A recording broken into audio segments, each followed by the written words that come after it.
I'm Carter Christetter. I'm a student at Gettysburg College. I'm a sophomore, and I'm planning to do a double major in psychology and art history museum studies.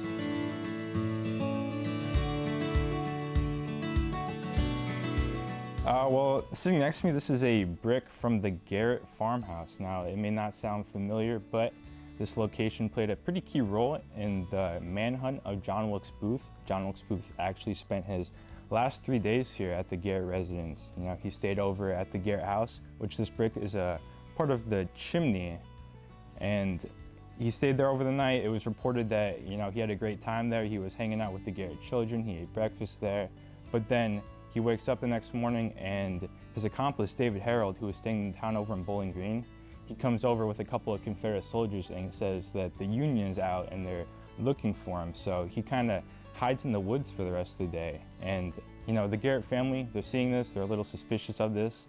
And when nightfall comes, they're like, yeah, we don't want you to stay in the house anymore. You know, how about you guys stay in the barn? So they agree to that. And the second they go in the barn, the Garrett children, they just kind of like lock the door behind them, because their first impression is that they're horse thieves, because obviously they don't give their identities when they introduce each other. So it's about 2 o'clock in the morning.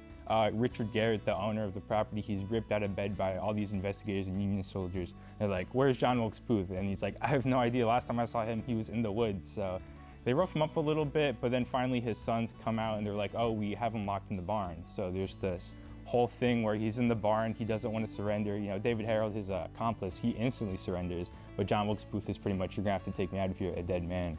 So, you know, the famous story, they light the barn on fire, they actually shoot John Wilkes Booth, incapacitate him, and then investigators drag him out onto the porch of the Garrett Farmhouse, which this brick is from, which is pretty cool. I did get to weigh it, which was pretty cool. On the catalog, they had no weight. It was kind of like a question mark. So I felt like that was pretty cool. I'm discovering something that nobody's discovered before. It's a witness because, you know, it witnessed the events of the end of slavery, the Civil War, the election of Lincoln, and then ultimately the assassination of Lincoln.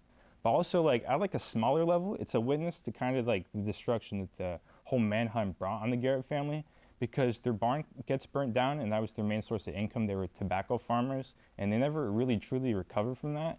And they apply for like money from the government, but it never really falls through because they're like, well, you kind of harbored the guy that killed the president, so we're not going to give you anything.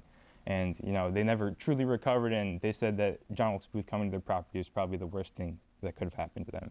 I just find it amazing how old this brick is and how much it's like lived through, because all those major historical events, and I feel like our time is pretty hectic, but back then things were like historical moments were happening back to back to back. And it's kind of crazy that the assassination of Lincoln was only a couple of days after the end of the Civil War.